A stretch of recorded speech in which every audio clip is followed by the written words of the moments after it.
He was standing in the sun like a figure carved to teach a lesson, bent forward under the pull of a cart, groaning with sacks of coffee, his hands raw where the rope bit.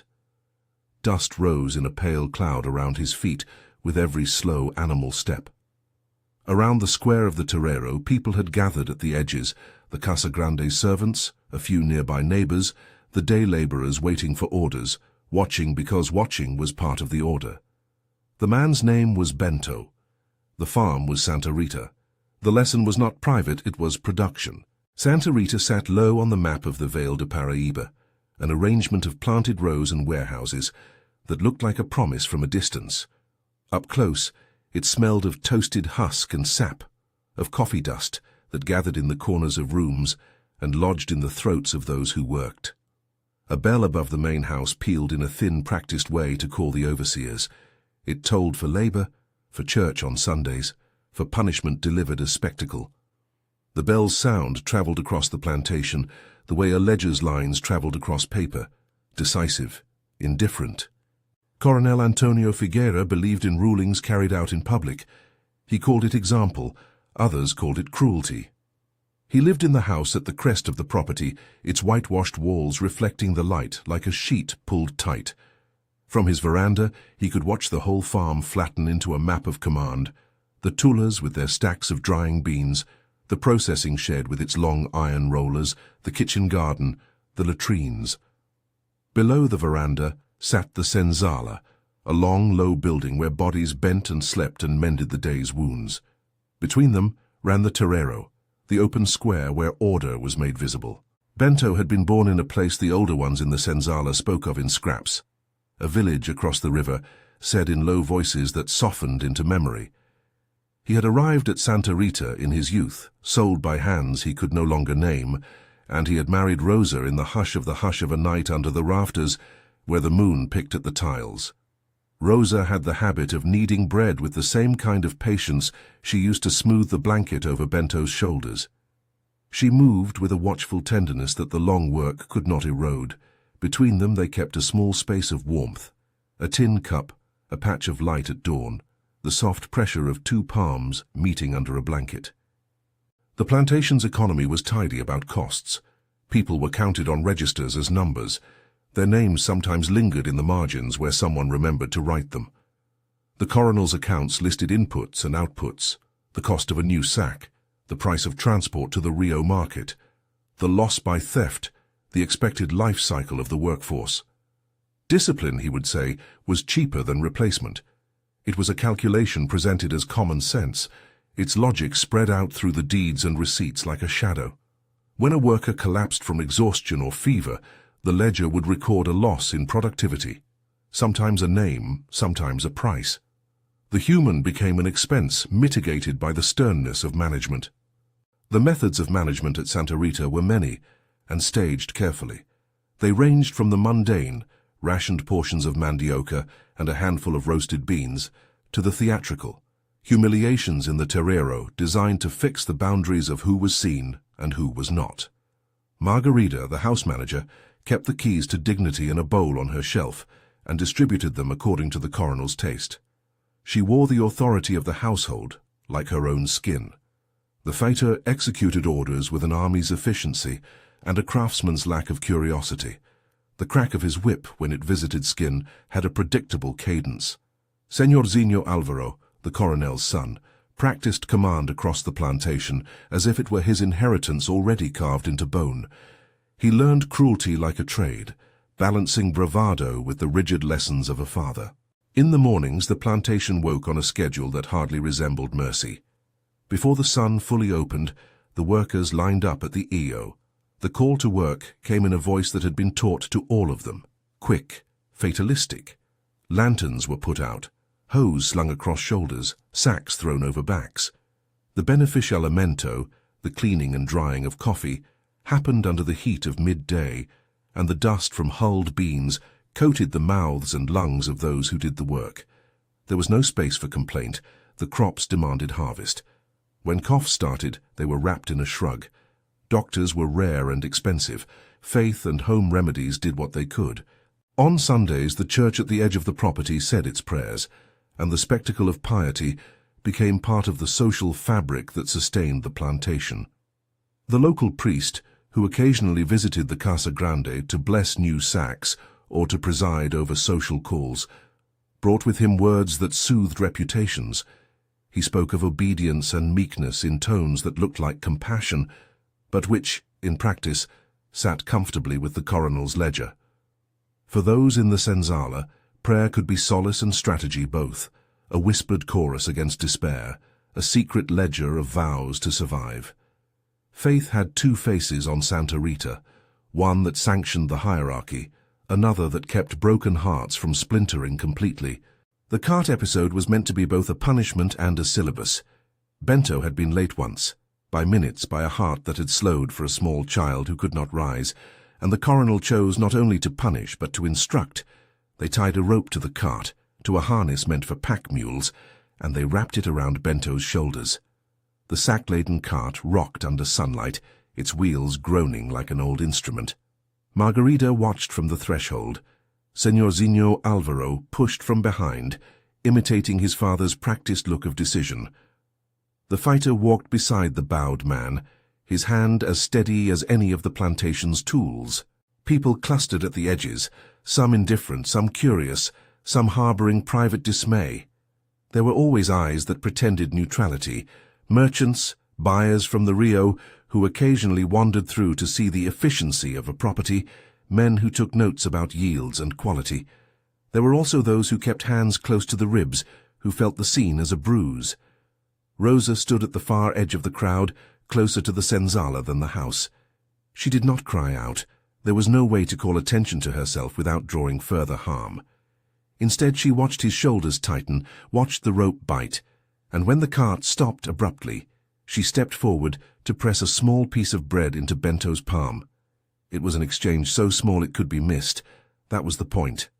Small mercies in public were dangerous, but they were also the private resistances that held people together. After the cart was returned to the yard, and the humiliation recorded in the eyes of the observers, the coronel held a meeting in the office where the ledgers were kept. He named names and assigned work quotas. The argument was framed as stewardship. People were property to be stewarded. Neglect would be mismanagement. When a body failed, the loss had to be avoided. The calculation was not always cold, indefinido. If asked about any personal belief of the coronel beyond what is shown by his actions, but the result was clear. Prevention through discipline. Discipline became a preventive medicine for the plantation's economy, administered at the public square with a whip, a shout, a cart. Beneath these staged lessons, other systems lived in the dark. The Senzala was itself a space of work and care, of laughter muffled and grief shared. The men and women who lived there organized themselves by kinship ties, by simple mutuality. Mateus was an older man with hands like split wood, who could repair a plow in an hour and tell a story in the same breath. Damião moved with the awkward, watchful gait of one who had learned to bargain with survival. He sometimes acted as a courier between the Senzala and the Casa Grande, bringing messages and stealing small comforts back. His actions were not always popular. In the cramped moral geography of the plantation, collaboration and betrayal wore similar shoes. Still, those wearing them had little choice beyond the narrow path of endurance.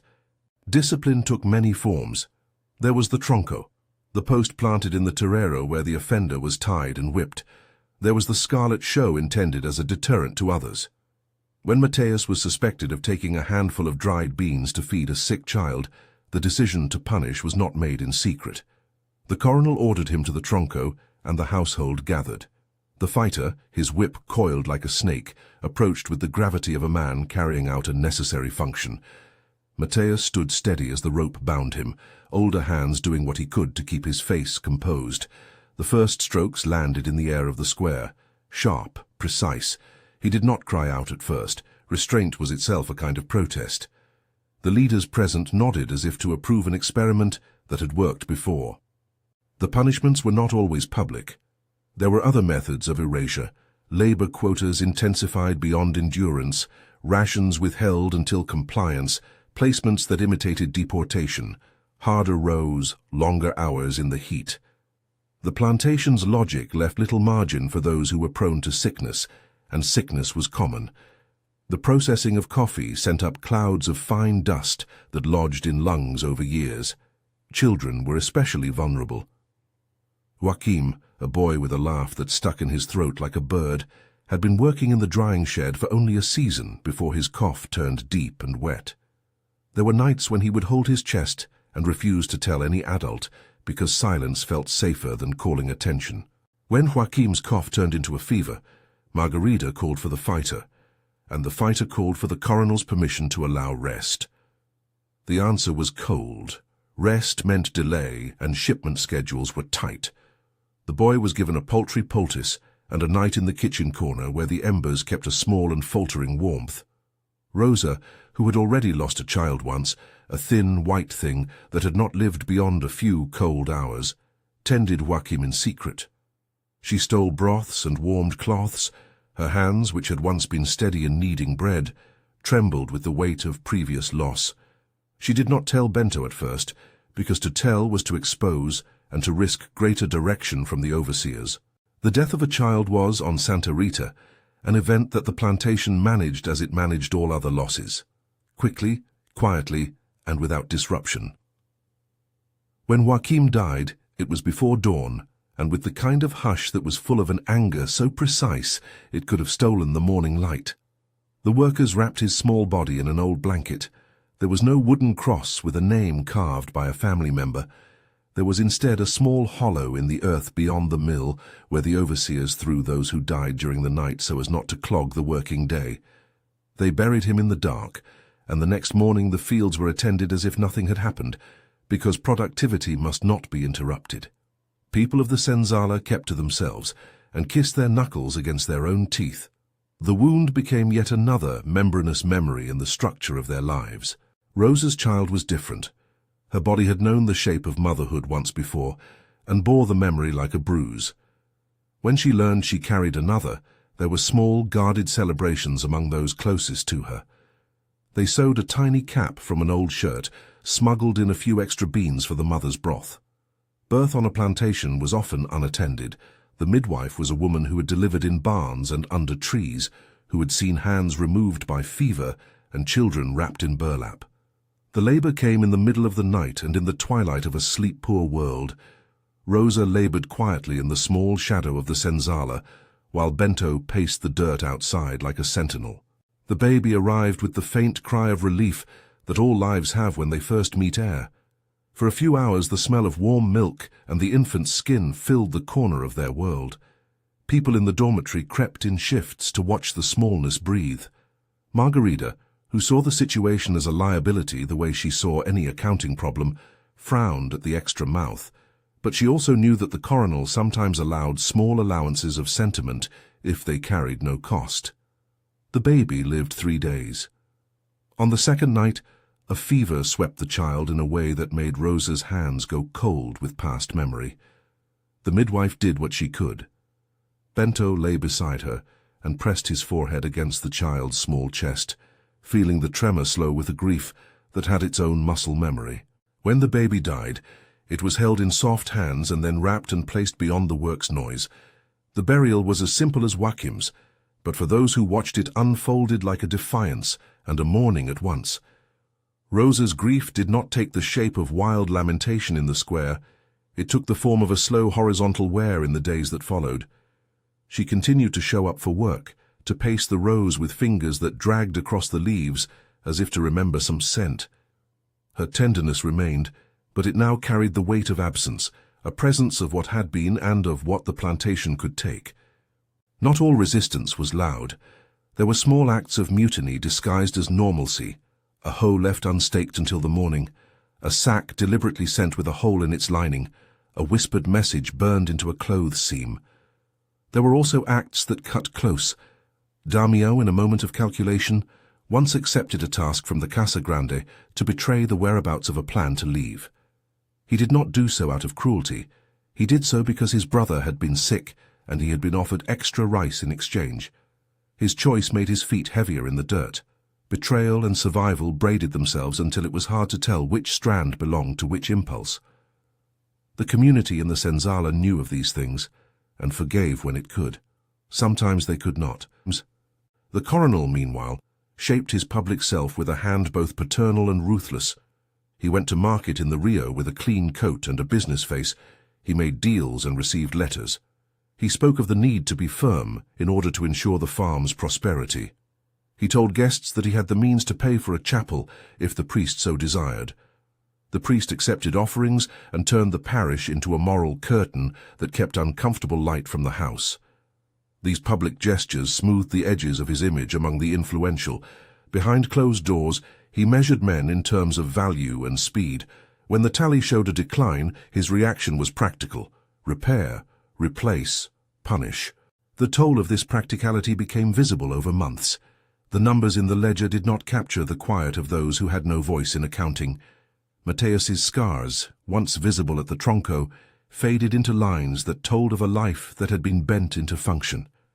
Joaquim's grave gathered moss in silence. Rosa lived under an invisible ledger of absence. Each death left a blank where a presence might have been, and the plantation filled the blanks with more work. New quotas, a new schedule to harvest, another cart to roll across the square. For the house, the loss was a number. For those who remained, it was an accumulation of sorrow that sharpened like a hunger. There were also moments when the plantation's managers misjudged the solidity of their system. A buyer from the Rio came to appraise a new batch of beans and remarked on the presence of a man dragging a cart in the middle of the square. He asked no questions. His silence was a kind of complicity. The coronel, overhearing, fluffed the show into something like necessity and told the buyer that discipline was essential to maintain quality. The buyer nodded as if the two concerns belonged in the same sentence. Profit and punishment settled side by side in the world outside Santa Rita, much as they did inside it. At night, the Senzala hummed with other trades, songs that kept the line of life alive when the day tried to flatten it. People shared stories of where they had come from, names of relatives lost to ships or to other farms, the odd joke that was a tiny, sharp rebellion. They sang for the dead and they sang for the living, voices rising and sinking like a tide. In the darkness, they could imagine different futures, escapes over river and across fields, a life in which children could cry without fear. But the day returned, bringing light and the responsibilities that anchored them. To imagine was to risk exposure, to expose was to invite disaster. As months dragged, the plantation demanded more. The global appetite for coffee was an invisible engine that turned people into cogs. Schedules tightened because ships awaited loads. Middlemen called for faster shipments. The pressure meant longer hours and more dangerous tasks. Workers were asked to stay later in the toolhouse to finish a critical drying batch. Lamparinas, small oil lamps, burned late into the night to provide light where none should have been. The lamps were useful, but hazardous. Oil, dust and heat created a volatile mixture. The coronel signed off on working through the night because missing a sale was, in his mind, a greater disaster than fatigue. Inside the drying shed, the air was thick with dust and sweat. The workers moved in a rhythm choreographed by urgency: rake, turn, press, stack. Under a lamparina, a spark could be a kind word or a death sentence. People joked about such things because joking kept terror at a manageable distance. Bento worked the long shift with a steady, almost stoic patience. He told himself that endurance was a kind of promise he owed to Rosa. She, for her part, kept watch in her small way, sharing a ration passing along the softest blanket. The night the lamparinas were kept burning as the tullahs hummed with activity, there was a small fault, an unnoticed spill of oil, a frayed rope, a hairline split in a kerosene wick. For a moment life hummed as usual, hands moving, lids closing, sacks shifted. Then a whisper of flame licked an edge, and in less than a breath, it fed on the powdery coffee husk and leapt. The sound of it was not a roar at first, but a startled hush that slid along the wooden rafters and found oxygen. People scrambled. The lamparinas fell and shattered like small miserable moons. Where panic should have become a single movement, it instead fragmented into 1,000 private urgencies. Some ran for the sacks, thinking of markets and bills, and the sanctions a lost shipment would bring. Others shouted for people, for families, for someone to pull a bucket. Bento, when he turned toward the flames, saw smoke cutting the room into slabs. He saw Damião hesitate near a stack of sacks and then reach for a small bundle of papers, a note, a receipt, before moving toward the exit. There were choices in every second, and the choices made themselves into stories afterward. Who had tried to save certain things, and who had not. The fire was a crucible that condensed every previous dynamic into an immediate question. What was worth saving? The Casa Grande attempted to salvage invoices and barrels, to take stock of the financial damage before bodies. The coronel barked orders not only to rescue people, but to ensure the tulha's doors were thrown open in a way that might allow the sacks to breathe and move. The fighter controlled the doorway like a gatekeeper, splitting commands between those who must be protected and those who would be asked to take risks. For some, the instinct to save cargo eclipsed other instincts. For others, the human impulse was immediate and uncompromising.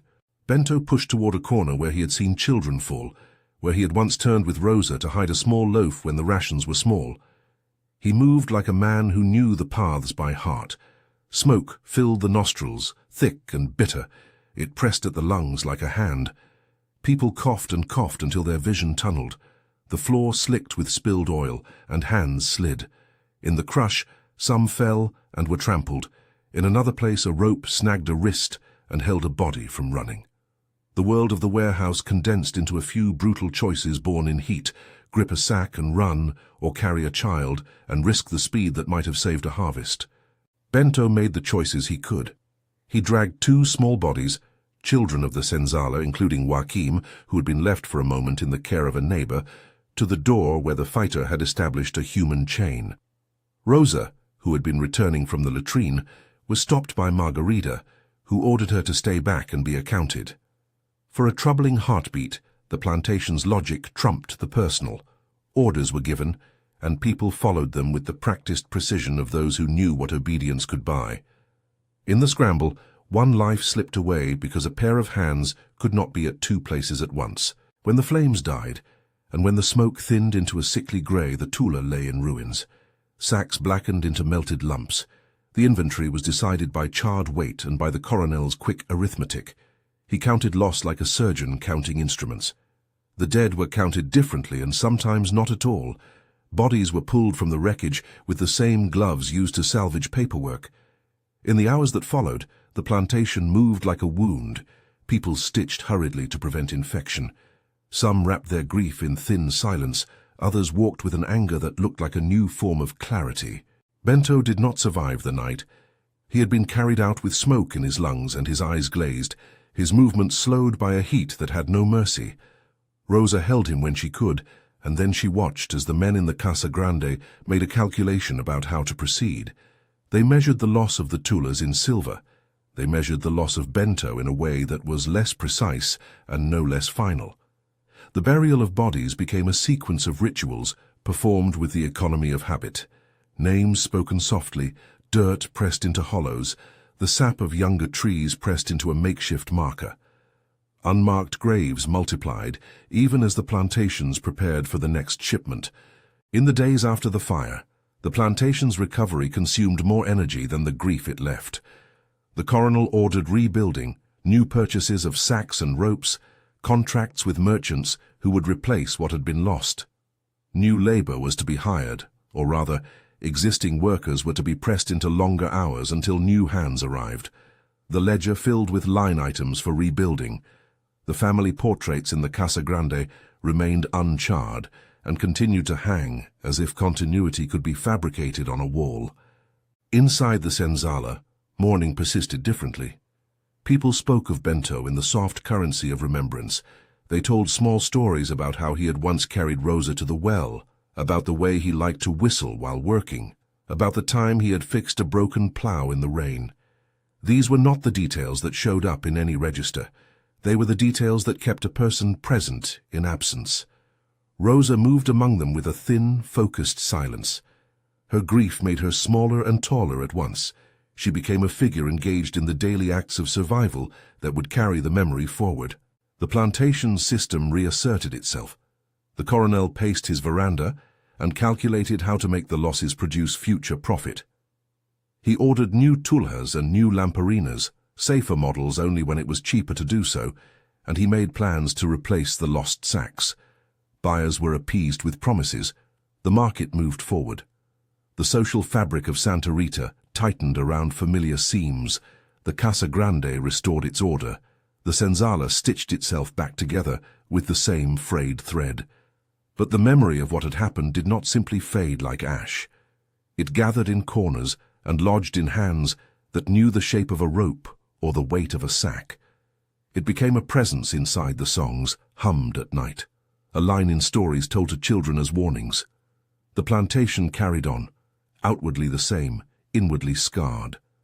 The ledger tallied a different set of losses and gains. On paper, the business went on. In the soil, the bodies remained.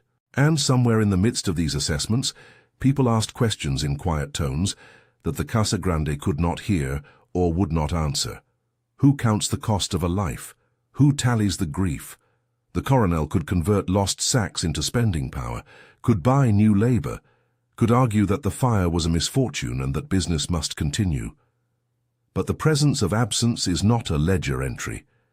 The dead were buried in shallow graves that the farm's hands marked with branches, or sometimes left unmarked, as if the earth itself must simply accept the addition. The plantation taught its lessons about order and submission with repetition and spectacle. The man who had been forced to pull the cart like an animal was gone. The cart went on with its rhythm, loaded with new sacks and new men who learned the meaning of the rope. The bell over the Casa Grande still tolled for morning and for mass and for the workday, and its sound continued to iron out the pasture into a shape where production was the central fact. If one walked the plantation at night, listening closely, one could hear different things: the rustle of the new tula being rebuilt, the distant footfall of new hands, the quiet chorus of an old song being passed from mouth to mouth. It was a chorus made of small defiance and of memory.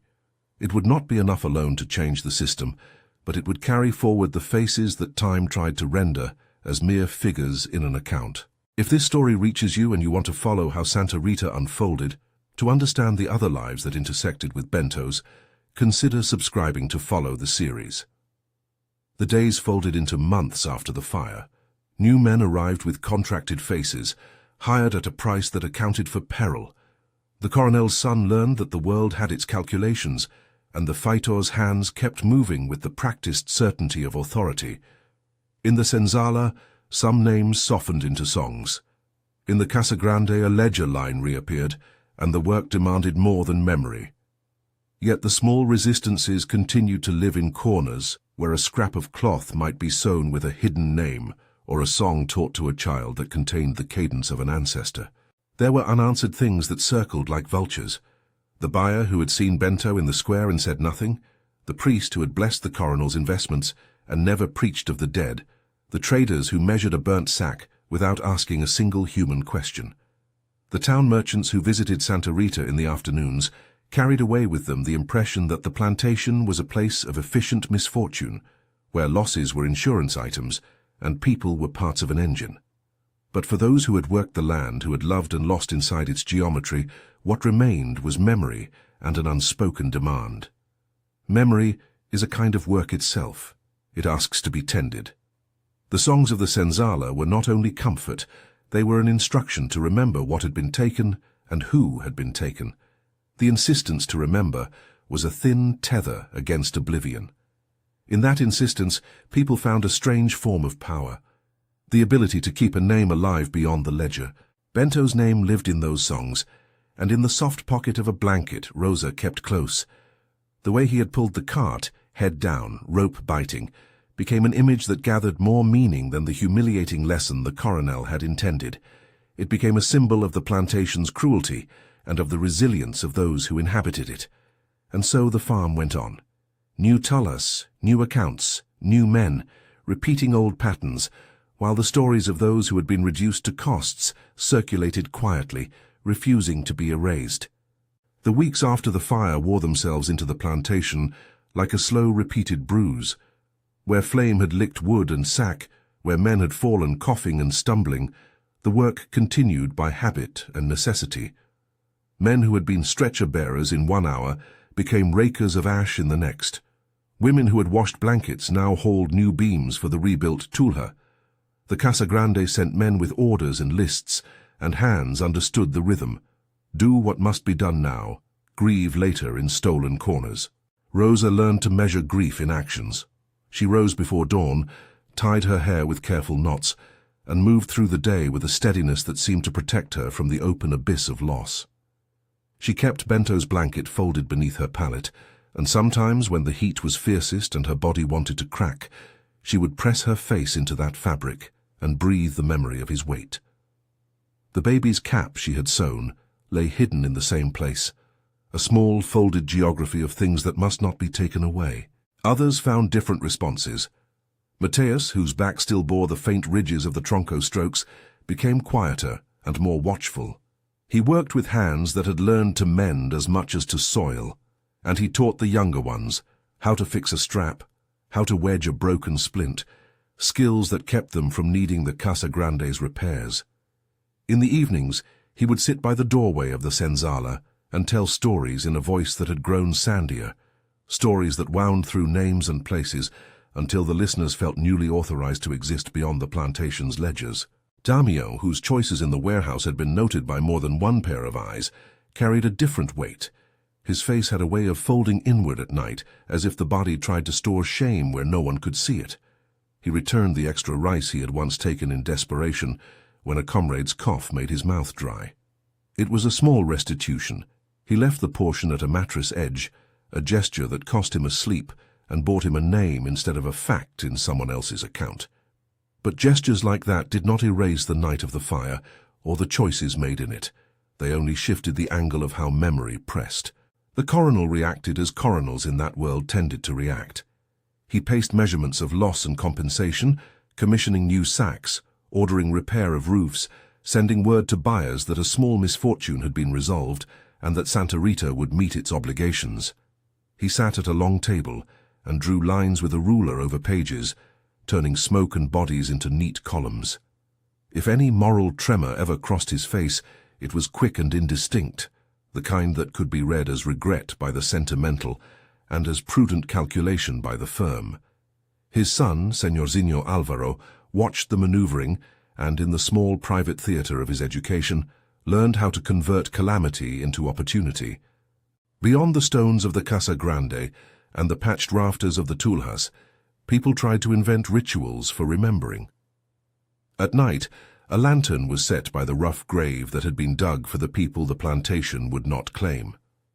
The lantern was no church lamp, no official token. It was a contraband illumination, a small right asserted by those who felt the edges of grief. Rosa placed a stone on the mound one evening and pressed a palm into the dirt so that the earth took the shape of a handprint. Others came one by one, leaving scraps, a broken comb, a small tin cup, a ribbon. These objects were not in the ledger, and that was precisely why they mattered. Song continued to be the people's archive. The lullabies and work songs bent their verses to include new lines, a passing reference to Bento's whistle, a small rhyme about the cart's axle, a refrain that named not the coronel or the fighter, but the simple fact of hunger and the pact of mutual care. Children learned these songs under the cupped shade of blankets and repeated them back as if custody of names could be passed like any other inheritance. The wider economy pushed on. Buyers and traders from the towns took the plantation's reassurances at face value because the market demanded continuity. The coffee trade in the Vale do Paraíba, its scale, the speed at which shipments were arranged, the pressure from port merchants, had made many plantation owners insolently confident that production must not pause. Contextual economic details and specific figures regarding shipments, prices, and law-related practices are presented here for texture and require verification. Indefinido. For those in power, the world's appetite for coffee was a backing note for cruelty. For those who labored, it was often the immediate cause of a decision that cost a life. A new phase of arrivals came in carts, hired hands, some fresh from other properties, others unfamiliar faces with the blank expressions of the traded. The coronel visited the market in the nearby town, where men were appraised and values whispered in the ears of those with ledgers. He bargained, he signed, and the process unfolded as if it were merely supply chain logistics. To him, the replacement was a practical response. To the Senzala, those new faces signified more mouths to protect and more fragile concealments to share. Alongside the arrival of new people came the subtle enforcement of lessons learned from the fire. The coronel ordered safer lamparinas where cost permitted, but he also insisted on faster turnarounds for drying, quicker shifts, and public inspections, measures that tightened the screws rather than loosening the burden. Margarita, who oversaw logistics in the house, found herself performing a difficult arithmetic: keep costs acceptable, maintain appearance, ensure no protest gains a foothold. She did not sleep easily. Her nights were punctuated by a list of items she must not forget, and guilt made its own small noise in the margins of her calculations. The community inside the Senzala practiced its own politics of survival. Meetings happened in the dark, led by people like Mateus and older women who had seen the patterns repeat across years. They mapped out moments of risk. Who would watch the latrines when someone needed to slip away? Who could be trusted with a message to a distant relative? How to orchestrate a quiet refusal that did not trigger wholesale reprisal? These were not grand plans for escape, but modest architectures of safety. Shared rations kept behind wood, messages stitched into hems, a watch rotation during harvest nights. Escape, when it was imagined, took the form of a dream more than a plan. Men and women described crossings in hushed metaphors, rivers that swallowed the past, forests that offered anonymity, towns where a person might live without being an entry in a ledger. But the reality outside the plantation was not always kinder.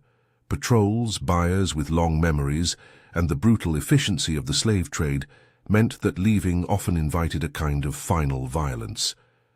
So most resistance remained interior, a refusal to accept definitions imposed by the Casa Grande, a keeping of names and stories so that the self remained unpurchased.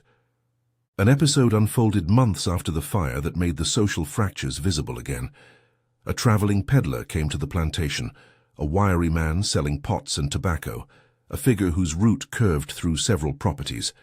He stopped at the Casa Grande, but lingered by the Senzala's threshold, as if curious about the quieter things. While bargaining, he remarked casually to a market clerk that he had heard news of the burnt tulha, and that a man had been seen dragging a cart. The clerk shrugged and said it was the cost of doing business. The peddler, whose trade relied on noticing human detail to match faces to stories, asked where the men who had died had been buried. The clerk offered a clipped answer about shallow graves beyond the mill. The peddler stayed longer than usual that evening, and beneath a low roof learned a few names. He left behind a pot that had been slightly cracked, and a tobacco leaf pressed between its rim, an odd kind of offering that some read as an acknowledgement that a story matters. Not all who had been there wanted to speak of the day the tulhas burned. Some men avoided any mention of the fire in conversation, as if pronouncing the event aloud gave it shape, and risked calling back the particulars into new exposure. Others found in telling permission to be more visible. Mateus told the story of how Bento used to whistle while he worked, and in the telling his voice softened in a way that made listeners closer. It was an act of remembering that doubled as instruction. Say the name, keep the man present. In this period of repair, an unofficial memorial took shape. The people of the Senzala cleaned a flat stone that lay behind the latrines and scraped at it until patterns emerged. With a chipped nail and a dedication that had nothing of ceremony, someone, no one claimed credit, etched initials and a date that no ledger would record. It was a small inscription. The first letters of names, a cross, a shorthand that only they read as full. The Casa Grande did not notice, or it chose not to. That was how it often worked. The official gaze looked at productivity. The private work tended to the holes left by death. Damio's path took another turn. Trouble with sleep had lodged in his eyes since the fire, and guilt altered the way he moved through the world. He found himself taking small risks against the plantation's rules, leaving a sack slightly open so another might hide some beans for a week when food grew scarcer, slipping a message sewn into the hem of a shirt that was due to a new worker, telling him where to find the kind woman in the next village who might offer a few days' shelter.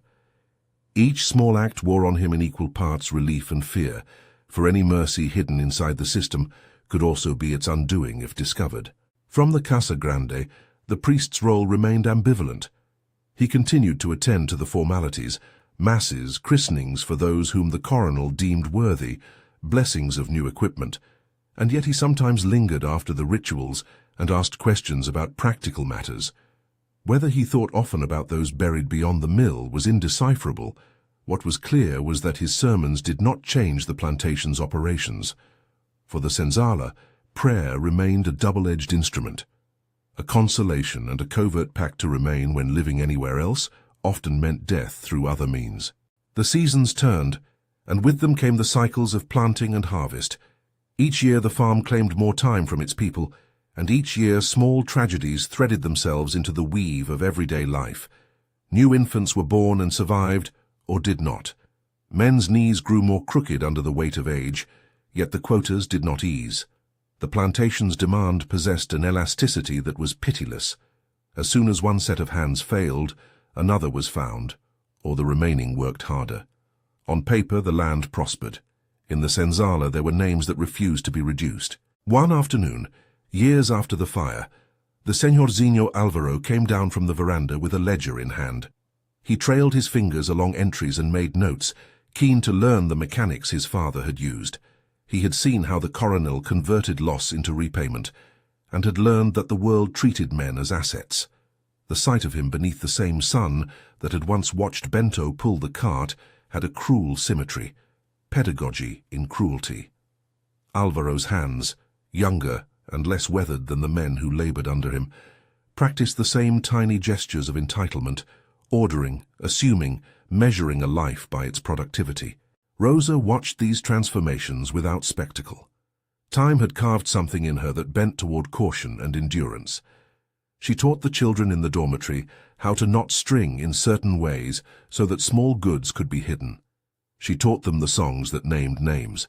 When new men arrived, she took particular care to observe their small habits, the way one scratched a wrist, the way another whistled, and she judged with an economy born of long losses. Her capacity for tenderness had become guarded, an instrument she used selectively to protect what could be protected. The plantation's tools for control never fully collapsed. The tronco remained near the square as a rehearsal of past punishments, a visible threat that did what it was meant to do even when not exercised. The bell continued to mark time. The Casa Grande kept its order, as if continuity could heal everything or at least conceal the cracks. In the rooms where portraits hung and tea was served, people discussed market trends and climate as if human life were a variable easily adjusted to suit commerce. Outsiders, seeing the tidy rows and polished facades, sometimes pronounced the property prosperous and well-managed. They seldom imagined the ledger's other column. Memory, however, proved both unstable and insistent. The dead whose graves had been dug in hastily made holes beyond the mill were sometimes moved by animals. Sometimes branches marked places that could be read only by those who had been there. Children were taught to recognize a patch of earth that sank slightly in rain as a place of someone's name. On special nights, the people of the Senzala gathered around such places and told the stories aloud. The songs changed then. Names were repeated, details added. The image of the cart returned and took up metaphorical weight. In these rituals, the community performed a kind of legal defense against disappearance. To name was to resist the erasure of the ledger. A brief, tense confrontation occurred when a merchant from the town came to inspect the rebuilt tula. He walked its planked floor as if he were reading a book of materials and asked about safety measures. A worker, emboldened by the memory of the nights of smoke, asked the merchant privately if he had ever thought about the people who worked to fill the sacks the merchant sold. The merchant looked off to the horizon and said that his concern was for cargoes and schedules. He would not discuss lives. The worker's question hung like a challenge that could not be answered with acceptable profit margins. The exchange lasted only a moment, and yet it revealed the deep and ordinary cruelty of a system where the value of a life was measured against shipment deadlines. Time, relentless and patient, produced small acts of justice that belonged to memory rather than to law. Damian, one night, walked to a neighboring property and learned of a freed man who had made his way to a market town and found life under another name. He returned with a tale that smelled of possibility and ran it through the dormitories like a warm round of bread. The story did not change the plantation's fundamental violence, but it offered a map, however partial, of a road that led away from the ledger's arithmetic. Rosa, years on, found ways to hand over custody of memory to the next generation. She taught children the little rhythms of belonging, how to tie a cloth to mark a place, how to keep a list of names in their heads, how to ask questions of strangers with small humility and more cunning than the Casa Grande afforded. She kept Bento's whistle in her pocket for months, and then, one day, played its sound beneath the roof of the dormitory where children slept. The high note cut through the air and woke a memory in the room. Some stood and recognized it, some did not, and some simply listened. The act was intimate and public at once, a tiny reclamation of the man who had been forced to pull a cart like an animal. The plantation slowly accumulated new tragedies and new consolations in the same measure as before. A man could be praised for his endurance in the morning and die in the afternoon. A child could sing and be buried in weeks. This was what the title of a life often meant in that world, an economy of relentless demand in which death became a recurring note. Yet despite the regularity with which bodies were added to the soil, human memory refused the complacency the ledger hoped to impose. One day an outsider, a young scholar who had begun to take interest in the lived stories of plantations, visited Santa Rita. He was not there to judge, but to listen, and he carried small gifts, a stack of paper, some writing materials, and a willingness to record what he heard. The people of the Senzala were cautious at first. Records could just as well be turned into evidence as into erasure, yet they let him sit beneath the eaves where the afternoon shade made a thin shelter. He listened to Mateus, to Rosa, to Damio, to the older women, who remembered names of far-off places. He wrote down stories of births, of death, of the cart, of the fire, and of Bento. The act of writing was, in itself, an odd balm. To see an event that had been a silent wound turned into letters that could travel beyond the plantation. The scholar left with a bundle of pages and the promise to take them to the town, to archive them, to speak of the people not as mere inputs, but as actors in their own right. That promise was not a guarantee. Papers could be lost, shelves could be closed. Yet those pages planted a possibility that memory would be read in a different ledger, one that recognized names without converting them into costs.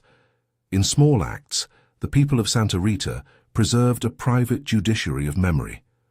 They retold and reinterpreted events so that the logic of the plantation would not be the final say. Songs lengthened into ballads. A child learned to sing of Bento's hands and the way he pulled the cart. That child later taught another, and the name of Bento stretched across years into a lineage of recollection. The act of naming became a slow ritual of salvage. The coronel died some years later in his bed, attended by a doctor who had been summoned from the town. His death, like many other moments on the farm, was handled as an event with details that required cataloguing. The inheritance of the land lifted the son into new authority. Señorzinho Alvaro, older and harder, read the ledgers and learned how to continue the projects his father had begun. He adopted many of the same measures, and where he saw inefficiency, he tightened. The plantation continued under his guidance, and outwardly the property prospered. The bell over the Casa Grande still pealed with a sound practiced into the habit of mornings. When a visitor years later asked where Bento had been buried, the answer came in manner and in tone. There was a hesitation, an infinitesimal pause that hinted at a boundary, and then a direction, beyond the mill, under the young trees. The visitor walked that way and found a patch of earth marked by a small crooked stone. The stone had no engraving, but there was a ribbon caught on a twig nearby. The visitor bent and touched the dirt and felt the dull, patient press of history. It was a place that had not been given a name in the public registry, a place that existed instead in the private law of a community's memory. Years made new languages for the old pain. Where grief had been immediate and raw, it later took the form of a steady conversational presence in the stories people told over coffee and in the rhythms they kept when the sun was at its height. The plantation's ledger continued to enumerate outputs, and the world beyond the property paid attention to shipments and quality. Yet in the cabins and under the patched roofs, People kept vigilant gestures that ensured the dead were not simply calculations. A child with Bento's eyes might be taught how to whistle a fragment of a song, and in that small act a man returned to life. The narrative of Santa Rita, like many plantations, was complicated by the public's appetite for a tidy story and the people's need for truth. Outsiders preferred the whitewashed narrative: prosperity, order, a neat progression of seasons. But those who had buried friends in unmarked graves knew the deeper reality. The cost of production was not simply monetary, it was a tally of holes in the earth and in the heart. The plantation's systems of control, humiliations staged in the square, punishments on the tronco, religious sanction from the chapel, economic discipline from the ledger, had normalized death as part of the machine. When death became routine, it did not always mean that people stopped feeling. Often it meant they learned how to live under an accrual of small internal resistances that kept reputations of self intact. Rosa lived long enough to see some measure of continuity carry forward in the children she had taught. She grew older in a way that made her stoop, yet something in her eyes retained the hard light of memory. She could point out the place where Bento had once stopped to rest on a cartwheel and say a name into the air so that those listening would remember. On certain nights, she sat by the tulha that had been rebuilt and hummed the line that included the cart's axle and the sound of the bell. The song did what the ledger never could. It recorded the presence of a life in lines that could be shared and passed. The plantation's outward routine remained, and new hands replaced old ones in the ledgers of the Casa Grande. Systems adjusted. Policies changed only when profit required change. Otherwise, they held. The market favored continuity. Buyers continued to come and to measure the property's worth in beans and sacks rather than in names. Yet the seeds of memory, planted by those who had loved and lost inside the plantation's geometry, would sprout in ways the Casa Grande never fully anticipated. When the weather turned warm and the fields exhaled the scent of harvest, someone would begin the song again and include a name. Children, humming it on the way to their tasks, would learn that names mattered. That insistence, simple, persistent, human, was a kind of resistance that could not be taxed or insured against. It was the people's way of saying, "We were here, we were more than numbers." The final image that remained in the minds of those who told the story was not the ledger, nor the rebuilt Tula, nor even the authority of the Casa Grande.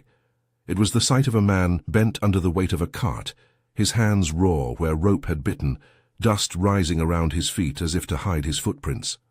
That image returned in the songs, in the whispered names at dusk, and in the small stones that marked graves. It held, in one frame, the violence and the endurance, the public spectacle of humiliation, and the private resolve to remember. He had been forced to work like an animal, and the plantation had ordered death into a routine. Yet the people of Santa Rita preserved what the ledgers tried to erase. Memory became their work as much as any harvest, a careful tending of names, a passing on of songs, a bending towards small mercies. The bell continued to toll for morning and for mass, and somewhere beneath the sound, the old songs carried on. If this account has moved you, consider sharing it so that the lives reduced to columns and costs here are known beyond the plantation's walls. Remembering is a small, collective act of justice, one that keeps a name alive beyond the ledger and keeps the true cost of production from being forgotten.